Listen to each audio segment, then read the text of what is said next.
Tuh. Di sini saya akan menjelaskan terkait judul penelitian saya, yaitu pengaruh keaktifan berorganisasi dan kemampuan kritis terhadap prestasi akademik mahasiswa prodi pendidikan agama Islam di Universitas Widya Tunggal Negara. Kampus sendiri. Oke, selanjutnya terkait latar belakang. Kenapa saya memilih judul penelitian ini dan kenapa saya juga memilih di kampus saya sendiri? Ya, alasannya apa? Yaitu saya kan sebagai mahasiswa ya Pak, menurut saya seorang mahasiswa itu punya tuntutan dan peran yang besar. Seperti yang sudah saya paparkan di teori, bahwasannya seorang mahasiswa itu setidaknya punya 5 peran: agent of control, agent of change, kemudian iron stock dan lain. Sehingga seorang mahasiswa itu tidak cukup hanya berkuliah saja. Adapun tuntutannya setiap kali ketika kita ada di luar bergabung dengan masyarakat, terutama waktu KKN, itu seorang mahasiswa itu dituntut untuk selalu serba bisa administrasi, bisa public speaking, membawakan acara dan lain-lain. Sehingga menurut saya duduk di bangku berkuliah saja itu tidaklah cukup ampuh. Nah, salah satu caranya untuk kita melatih skill bagaimana supaya kita bisa menjawab tuntutan dan peran seorang mahasiswa itu dengan cara berorganisasi. Nah, berorganisasi saja itu tentu tidak cukup Pak, karena ketika kita mengikuti sebuah organisasi tentu juga harus aktif di dalamnya. Selanjutnya yaitu terkait kenapa kok aktif berorganisasi itu sebagai X1 dan X2-nya itu berpikir kritis, karena berpikir kritis itu kan juga merupakan skill yang harus dimiliki, bahkan bukan hanya setiap mahasiswa gitu, tapi oleh setiap manusia. Karena ketika kita ingin memutuskan suatu permasalahan dan mencari solusinya, itu kan kalau tidak dipikir terlebih dahulu itu kan bakal susah. Dan seorang mahasiswa juga pastinya karena difasilitasi dan diberi kesempatan untuk belajar di jenjang lebih tinggi, tentu pola pikirnya juga pasti lebih kritis dan harus lebih tahu daripada masyarakat awam. Nah, kaitannya dengan prestasi akademik seperti yang sudah dijelaskan juga di teori, bahwasanya prestasi akademik ini menurut Bloom itu terbagi menjadi 3, yaitu kognitif, afektif, dan psikomotorik.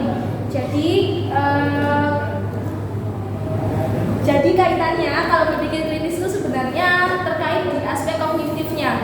Nah, tapi keaktifan berorganisasi itu kalau berbicara tentang skill atau kemampuan itu pasti lebih ke psikomotoriknya sebenarnya. Tapi keaktifan berorganisasi jika mahasiswanya juga benar-benar aktif terlibat atau partisipasinya itu penuh dalam organisasi, itu juga bisa mencakup ketiganya, yaitu kognitif, afektif, dan juga psikomotoriknya.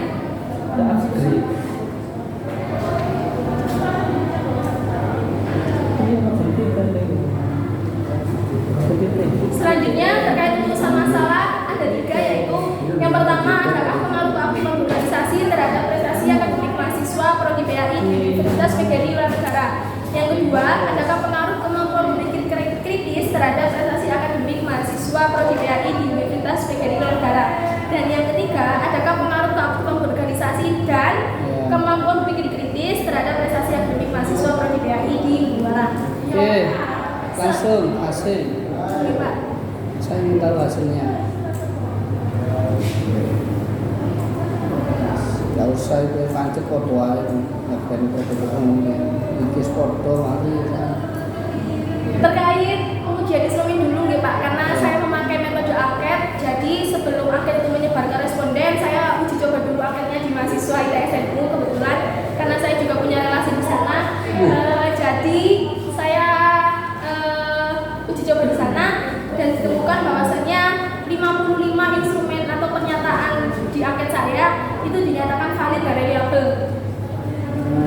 Selanjutnya ketika sudah valid dan reliable, saya menyebarkan angket ke responden, yaitu ke mahasiswa PAI sendiri angkatan 20-21-22 yang mengikuti Ormawa atau organisasi kemahasiswaan intra maupun eksternal sebanyak 64 mahasiswa. Jadi sampelnya sebanyak 64 mahasiswa. Lalu ditemukan sebuah hasil datanya ini terkait asumsi klasik. Yang pertama yaitu uji normalitas, X1-nya sebesar 0,118, X2-nya 0,654, Y-nya sebesar 0,050. Jadi jika berdasarkan teori sudah normal Oke, karena lebih dari sip. 0,05.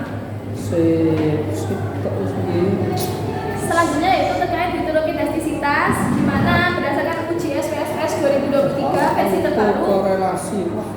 X1-nya sebesar 0,137, X2-nya sebesar 0,777. Sehingga jika berdasarkan rumus, jika X-nya sigmanya itu lebih dari 0,05, maka dinyatakan tidak terjadi heterogenestisitas atau terjadi homogenestisitas. Selanjutnya yaitu uji autokorelasi, ditemukan bahwasannya tidak terjadi autokorelasi karena nilai DW atau dalam Watson-nya itu lebih dari DU sebesar 1,6601 dan kurang dari 4 kurangi DU atau 2,3399. Selanjutnya yaitu uji multikolinearitas, di mana didapatkan hasil berupa nilai toleransinya sebesar 0,244 dan nilai value-nya VIF-nya sebesar 4,103, sehingga dinyatakan bahwasannya tidak terjadi masalah multikolinearitas. Selanjutnya, karena judul saya terkait pengaruh, sebelum melakukan pengujian apakah ada pengaruh atau tidak, itu dilakukan uji korelasi terlebih dahulu. Jadi mencari tahu dulu apakah ada hubungan. Untuk X1 terhadap X2 itu hubungannya sangat besar, yaitu 0,870, sedangkan X1 ke Y itu 0,507, X2 ke Y itu sebesar 0,477. Sehingga jika berdasarkan tabel yang ada di bab 3, itu kesemuanya memiliki korelasi yang cukup kuat. Selanjutnya, setelah mengetahui hubungan, melakukan uji untuk mengetahui pengaruhnya berapa persen, yaitu dilakukan uji regresi.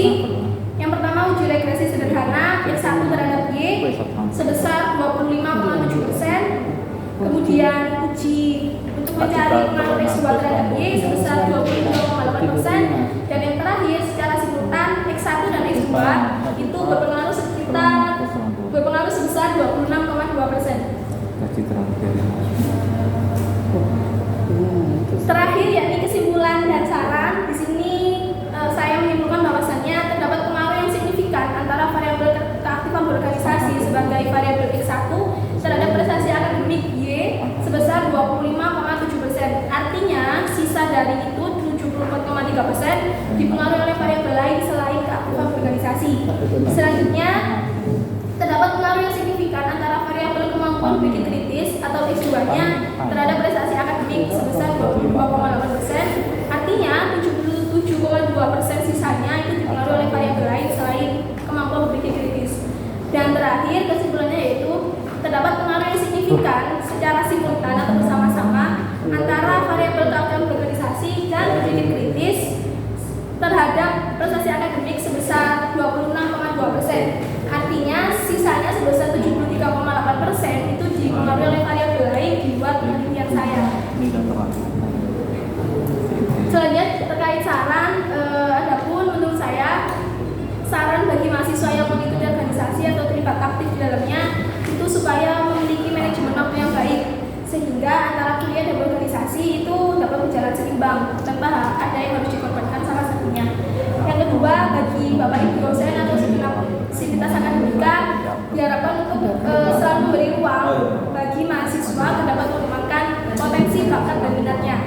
Dan yang terakhir, bagi peneliti selanjutnya itu diharapkan untuk mengembangkan penelitian ini sehingga dapat menjadi referensi tambahan untuk selanjutnya. Sekian presentasi. Sekian presentasi dari saya. Terima kasih. Ya. Oke. Silakan. Ya, terima kasih sudah mempresentasikan, sangat bagus sekali. Cara segi ngomong aku bagus. Untuk selanjutnya perlu diuji meskipun bagus. Cocok jadi dosen sama Mbak. Oke, untuk selanjutnya perlu diuji sama Bu Dr. Walima supaya kredibilitasnya kemahasiswaan PAI ini bagus sama teman-teman, bagus apa orang. Hasilnya bagus ini soalnya. Hasilnya bagus ya, baik ya. Hasilnya ada pengaruh Pak, Kritis. cuma Berapa pengaruhnya PAI ini? Dosen PAI ini? bukan cuma dosen saya yang Ya, mahasiswanya, iya Iya. mahasiswa. Berapa persen? Tadi itu sekitar 26 ya Pak. Oh, sedikit lah, sama petung bolo lah kritisnya. Oh, sudah. terlalu banyak berarti. Nggak adil ini Mbak, bagi ini Mbak. Oh, gimana Nggak Pak? adil ini Mbak. 25 ya. 22 Pak. Kalau Itu yang dari kearifan kabeh. 25, kalau yang kemampuan berpikir kritis itu 22. Gitu ya. Ya, Berarti goblok. Sing 80 nang dia. dimulai dari variabel lain Pak. Ya monggo Bu Halimah silakan Oke, diuji. baik. Bapak Ketua Puji, terima kasih atas waktunya. Oke, saudari Muamana. Wan, cite no iso Mbak. Iya saya santai dulu harus. Judulnya pengaruh keaktifan berorganisasi dan kemampuan berpikir kritis terhadap prestasi akademik mahasiswa. Iya. Penelitinya di Barat. Iya, Anda kuliah di mana? di kampus sendiri juga. Yang diteliti? Kampus sendiri tapi bukan angkatan saya. Kenapa kok saya populasinya tidak punya 2016? Karena angkatan saya sendiri dan takutnya nanti hasilnya bias. Jadi saya menyertakan sebagai sampelnya itu 20, 22 sebagai sampelnya. Nanti di purposive sampling sebesar 64 sampel. Pernah membaca nggak kode etik penelitian? Belum pernah. Di kode etik penelitian itu salah satunya adalah kita tidak boleh meneliti tubuh sendiri. Gitu saja. Peneliti bagus, kurangnya adalah Anda meneliti ujiwara. Andaikan saya pembimbing dari awal, saya arahkan ke yang lain. Oh sudah itu. Jangan ujiwara. Sudah. Kenapa? Karena lembaga sendiri. Anda masih di sini, Anda ini adalah alumni Budi. Gitu. Bahkan kalau setingkat S3 alumni atau lembaga milik sendiri misal nggak ngajar, cuma misal saya ini pengasuh ya. Karena saya punya lembaga, saya ikut lembaga itu nggak boleh. Karena bias dan tingkat subjektivitas sangat tinggi. Saya yakin Anda menulis di sini apa yang elek, misal hasilnya elek, tak tulis gini, pasti ada apa? Nanti terlalu dibaikin enggak? Karena Anda sendiri tahu pada tubuh Anda sendiri. Sama contoh misalnya aku tak nilai karakter beliau, nggak bisa. Yang tahu adalah orang lain. Gitu. Tapi bagus, all bagus. Tapi sayangnya itu dilaksanakan di sini tuh aja. Kalau uji coba boleh saja, jadi ditukar. Ini TSMU uji coba di sini. Gitu. Sayang waktu itu banyak sih Pak, ngapunten Pak Ma'ruf dan Pak Munir, Indonesia Pak Hasan ya, banyak konsultasi ke saya memang. Ya banyak hal mulai dari sembarangi ya. Tapi saya karena bukan pembimbing jadi nggak terlalu punya banyak hal untuk merubah zona. Jadi dari awal saya mau menyampaikan ini, gitu. Karena saya nggak punya wewenang, maka saya nggak banyak. Itu aja lah diamin aja. Artinya belum. Itu kurangnya. Kami tak isi. Jadi itu aja Bang Aruf, nomor Ya. siapa yang Bagus, kok. melatar belakangi mengenai ini? Yang teman-teman dari sisanya atau garis merah yang ditarik sehingga muncul judul ini. Sebenarnya awal mulanya itu dari keresahan diri sendiri sih Bu. Karena 25 pasti kalau di lingkungan sendiri tidak lepas dari bias. Meskipun saya berusaha seobjektif mungkin, tapi kan kurang lebih sepengalaman saya juga yang merasakan di sini. Jadi menurut saya yang melatar belakangi saya melakukan penelitian ini dan di sini itu terkait tuntutan dan peran mahasiswa itu yang begitu besar. Tapi saya lihat di sekitar saya itu rata-rata kok kurang punya semangat belajar yang tinggi dan hanya belajar di Ya soalnya penelitian saja. 20% itu setitik ngono hasilnya. 22% tuh. Tapi kan itu kan jadi hipotesis awal dari saya. Berarti setitik teman betul kan? Sebentar, Mak. Biarkan menjawab. Silakan diulang lagi, Mak. Yang pertama adalah atas keresahan diri Dia sendiri. tentang minat belajar, semangat anak-anak gitu loh Bu. Terus kerja teman-teman saya juga, adik kelas saya, di mana mereka itu, ya mohon maaf ya Bu, ini kan kampus di Pasuruan, banyak kampus-kampus besar di luar sana yang mungkin lebih top, lebih bagus. Alangkah lebih baiknya kalau nggak apa-apa kita di sini, tapi semangat belajarnya juga harus lebih besar dari orang-orang yang di kampus-kampus besar lainnya gitu. Jadi saya pengennya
Jadi kalau dilihat mereka sebenarnya cukup kritis dari segi pemikiran, tapi ketika ingin menyampaikan itu masih mengeluarkan saya tuh ide-idenya. antara sungkan atau mungkin mereka malu dan lain-lain, karena saya lihat kalau PA itu sangat etikanya kan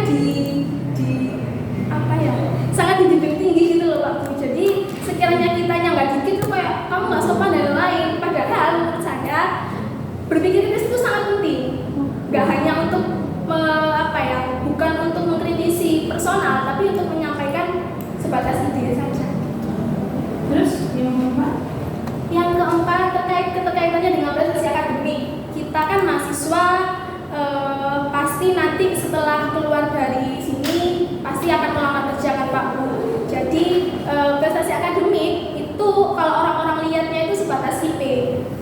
Dimana ketika melamar kerja itu pasti yang dilihat pertama itu IP-nya berapa, dari kampus mana dan lain-lain.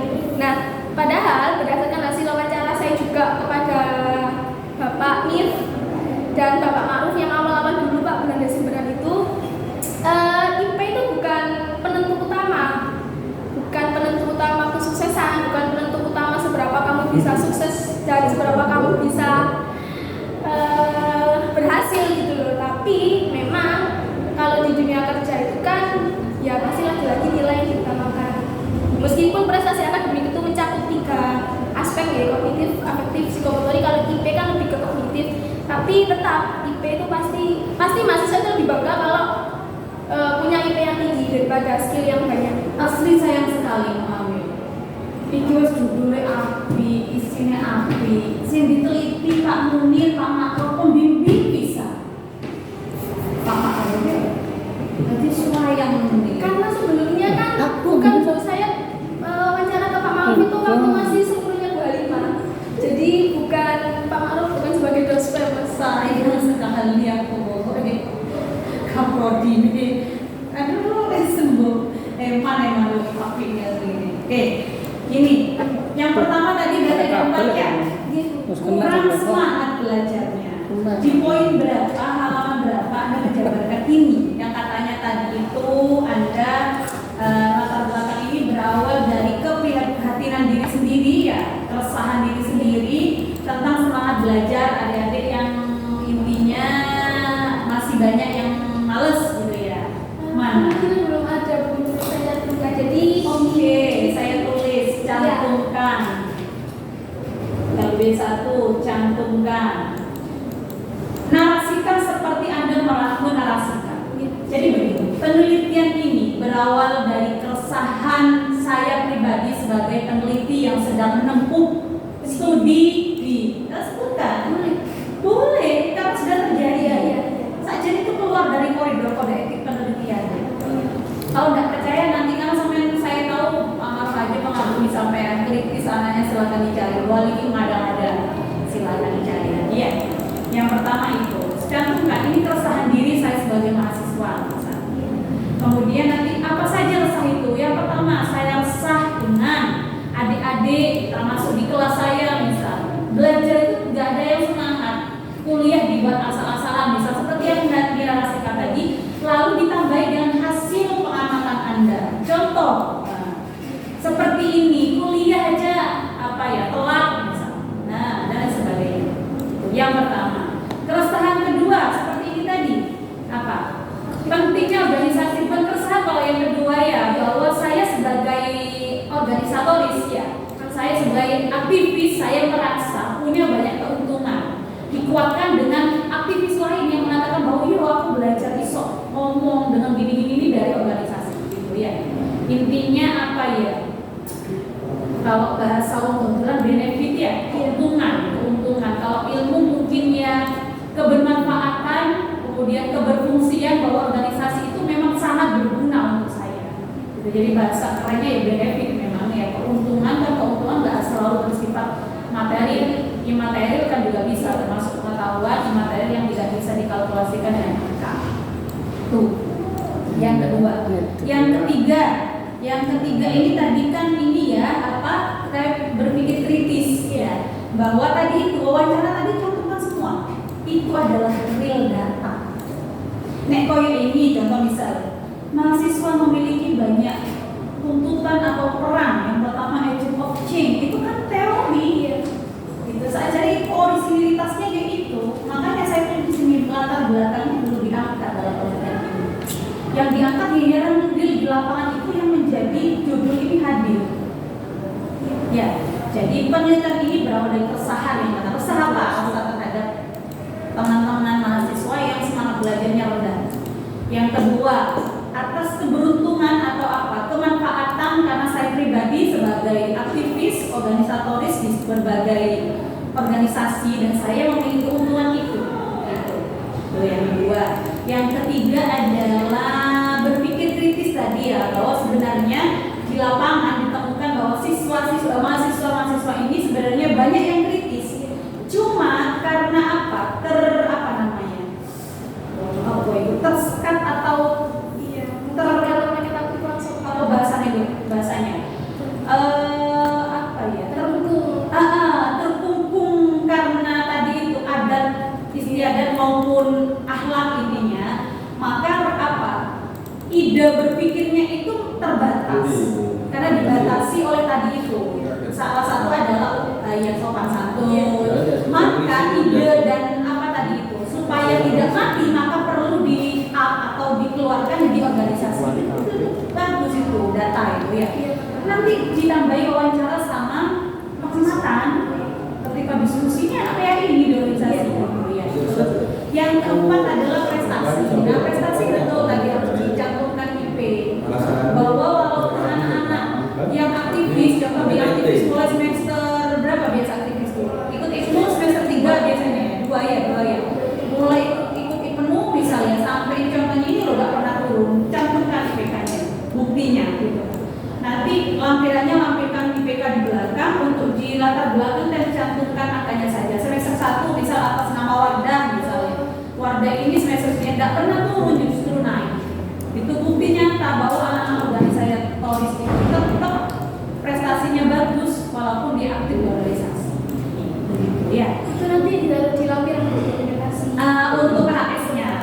Kalau untuk data realnya cantumkan bahwa ini loh bukti Ada namanya. Gitu ya. Itu data matang itu istilahnya apa ya? Kalau data emik namanya. Kalau bahasanya saya S3 itu ya natural data. Paling kesini. Iya, di lapangan.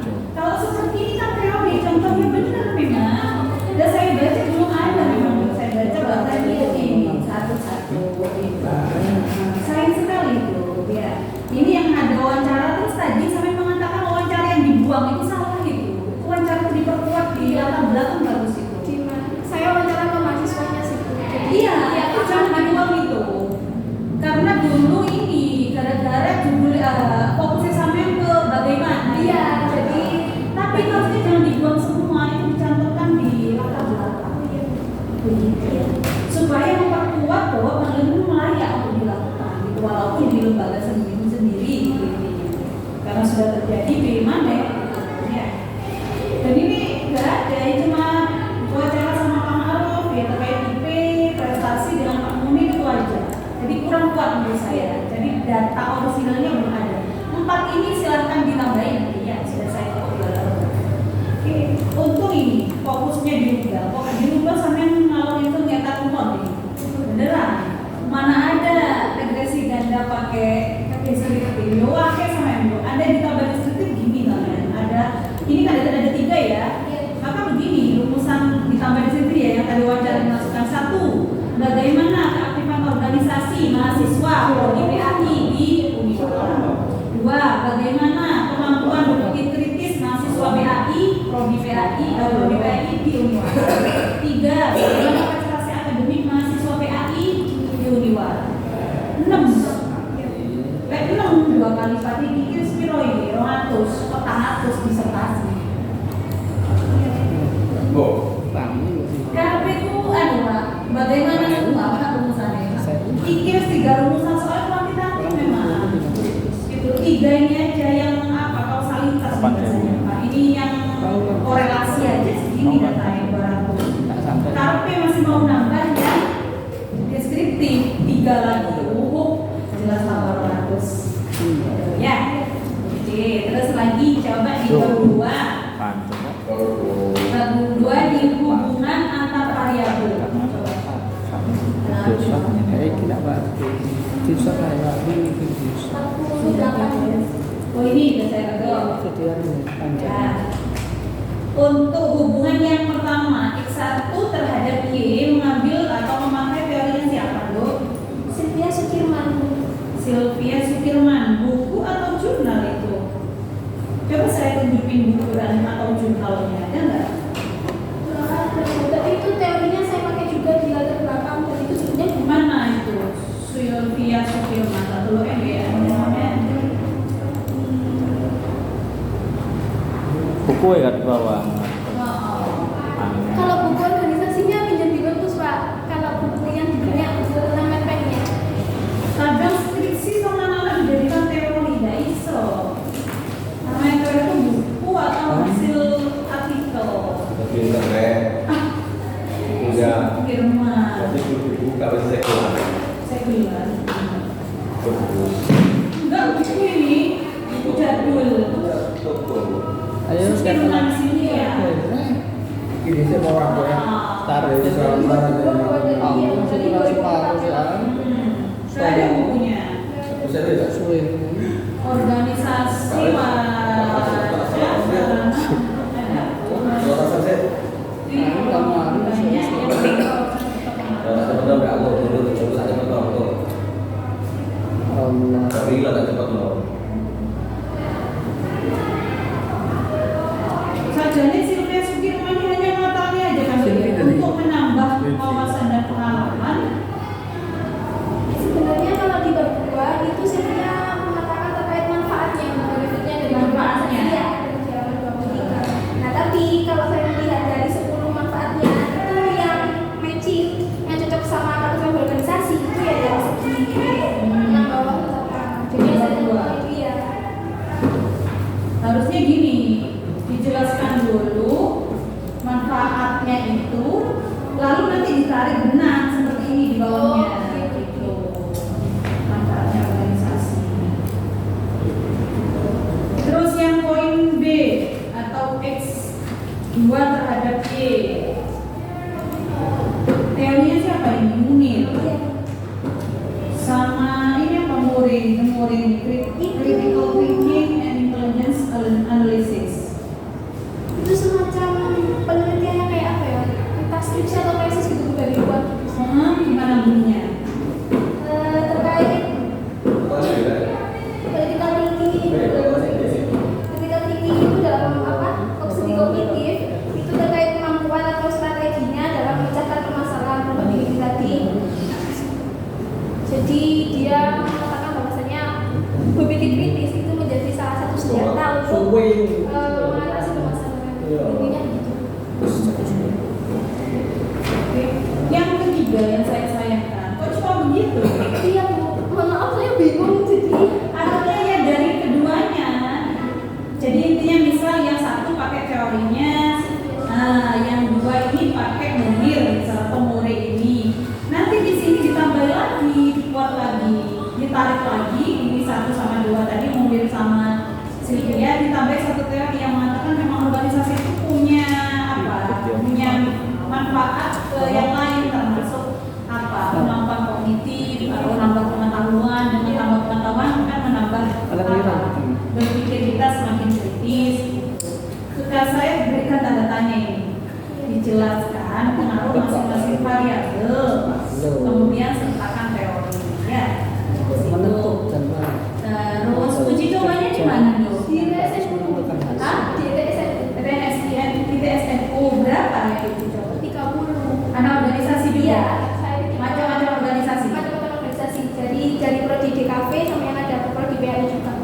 Jadi kalau berdasarkan prodi memang seberang nggak hanya PAI, tapi organisasinya beragam. Populasinya berapa anak PAI di sini? Populasinya anak PAI itu sebanyak 100? Iya.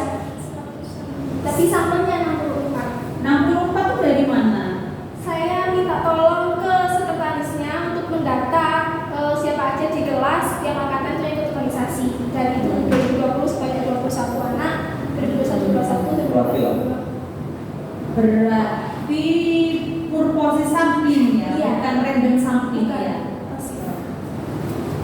Berarti 64 ini memang yang ikut Iya, organisasi. iya. Dari 105 ini berarti yang nggak ikut sekitar 40% ya, berarti 60% ikut organisasi. Apa posisi? Apa purpose itu? Pengambilan sampel berdasarkan kriteria atau kita tuh mintanya itu gimana yang bisa menjadi responden kita. Kalau saya Masuk pada kriteria. Masuk kriteria apa? Kalau saya paham, maksudnya gini Pak Jaya.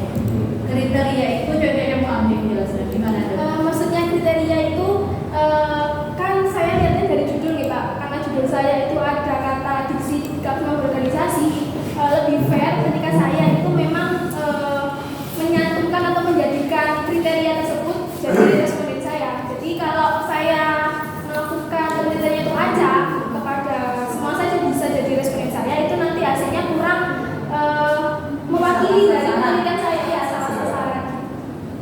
Sudah oke. Paham ya, Pak? Mengambil anak diri saya. Anak tiri. Itu mana? Bapak ini siapa gitu? Bapak tiri ya. Anak diri. Tahu bapak tiri ini. Itu anakku tak minta kasih sayang yang mau ambil. Oke, sambal sudah. Nah, bapak tiri ini dia kayak apa? Anu bapak ini Jadi sayang, dia tak sayang. sebenarnya ini hasilnya ini saja nih apa tingkat efektivitasnya atau tingkat pengaruhnya itu tinggi sih. Iya. Dan itu ketiganya 20% masing-masing kisaran Itu sama saja nih harus mampu membela setipis apapun intinya, serendah apapun pengaruhnya. Intinya organisasi tetaplah memiliki sumbangsi begitu. itu di bab 5 atau? Di bab 5 untuk memperkuat hasil penelitian. Kalau saya sepertinya sebaliknya bukan di bab 5, jadi saya itu kurang lebih tidak apa-apa 20% karena memang ada variabel lain yang mempengaruhi. Iya. Selanjutnya. Jadi intinya diperkuat bahwa walaupun pengaruhnya sedikit tidaknya, tapi ada pengaruh. Intinya walaupun misal ini ya Pak, pada intinya nanti saran itu jangan terlalu anti organisasi intinya. Walaupun organisasi itu tidak dominan membuat orang itu sukses gitu kan, pinter, tapi sedikit aja juga memilih pengaruh gitu kan. Ibarat obat tuh dosisnya sudah ada di dalam itu, kayak gitu. Misal nggak bisa menyembuhkan spontan, tapi kan meringankan sama seperti daripada nggak ikut sama sekali gitu maksudnya. Untuk memperkuat karena memang hasilnya sangat rendah. Iya. Tingkat pengaruhnya di 2% low namanya. Bukan cukup low, rendah sekali. Tidak masalah. Di daftar pustaka silakan disendirikan ya antara daftar buku, jurnal, internet, skripsi sendiri-sendiri ya. Menurut saya overall bagus. Mu'am bisa menjawab, bisa mempertahankan juga Pak Ma'ruf sebagai dari Pak Hasan sebagai pembimbing layak bangga dan memberi penghargaan terhadap muamalah. Iya, dikasih A nih. Walaupun tidak Kasih begitu A. pembimbing, tapi bisa Sudah dapat selesai nilai dengan A. sempurna. Oke, terima kasih. Selesai Bapak, silakan. Ya, terima kasih ya Niam ya. Tolong revisiannya apa yang disampaikan oleh pengusul.